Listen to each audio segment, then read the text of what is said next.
لبيك اللهم لبيك لبيك لا شريك لك لبيك إن الحمد والنعمة لك والملك لا شريك لك.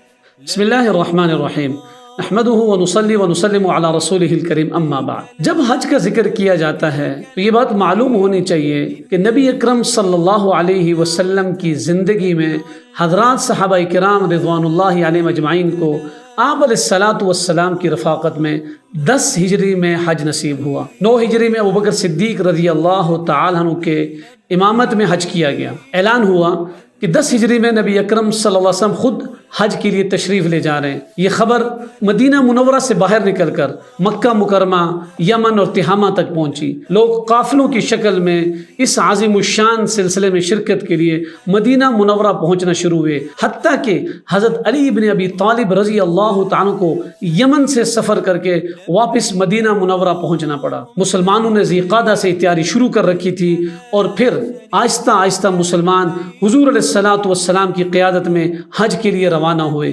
ہزاروں قدسی نفوس اور پھر راستے میں سے بے شمار قافلے شامل ہوتے گئے. جب آپ علیہ الصلاۃ والسلام مکہ مکرمہ پہنچے، صحیح مسلم میں جابر بن عبداللہ رضی اللہ عنہ کی روایت ہے، آپ علیہ الصلاۃ والسلام نے طواف کیا، سعی کی اور حجر اسود کا بوسہ لیا، اور پھر عرفات کے میدان میں آپ علیہ الصلاۃ والسلام نے عظیم الشان خطبہ دیا. اس کو خطبہ حجۃ الوداع کہتے ہیں. اس کے کچھ بنیادی نکات تھے. اس خطبے کا پہلا نکتہ جو تھا وہ آپ علیہ الصلاۃ والسلام نے فرمایا، ان دماءکم واموالکم واعراضکم علیکم حرام کحرمت یومکم ھذا، کہ تمہارے مال، تمہاری جانیں اور تمہاری عزت تمہارے لیے احترام کا درجہ رکھتی ہیں. نہ کسی مسلمان کا خون بہانا جائز ہے، نہ کسی مسلمان کی عزت پر حملہ کرنا جائز ہے، نہ کسی مسلمان کے مال کو نقصان دینا جائز ہے. یعنی عظیم منشور اور زندگی کا خوبصورت دستور بتایا گیا کہ مسلمان کی عزت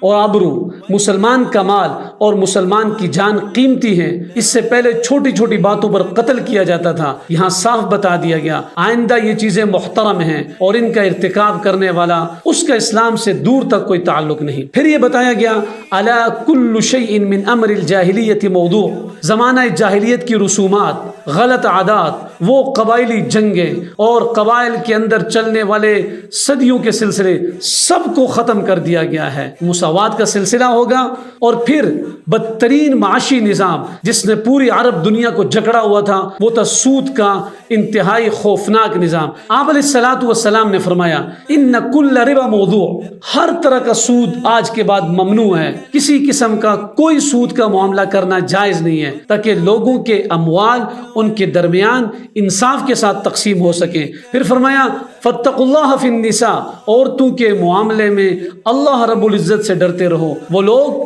جو اسلام کو عورت کا مخالف سمجھتے ہیں انہیں یہ یاد رکھنا چاہیے جس عرب کی دھرتی میں عورت کا وجود ہی کسی کے لیے سب سے بڑا عیب کی علامت تھی، اس دور میں بھی نبی آخر الزمان صلی اللہ علیہ وسلم نے عورت کے حقوق کی نہ صرف جنگ لڑی بلکہ خطبہ حجۃ الوداع جس کو زندگی کا منشور اور مسلمانوں کا دستور کہا جاتا ہے اس کے اہم عناوین میں سے ایک بنیادی عنوان فاتقوا اللہ فی النساء، عورتوں کے معاملے میں اللہ سے ڈرو. ایسے ہی خطبہ حجۃ الوداع ایک تفصیلی موضوع ہے جس پر تفصیلی گفتگو کی جا سکتی ہے، لیکن مساوات، انصاف، برابری، اخلاق، کردار اور حسن سیرت کا ایسا شاہکار ہے جس کی مثال نہ صرف مشکل ہے بلکہ ناممکن ہے. اللہ رب العزت ہمیں عمل کی توفیق نصیب فرمائے.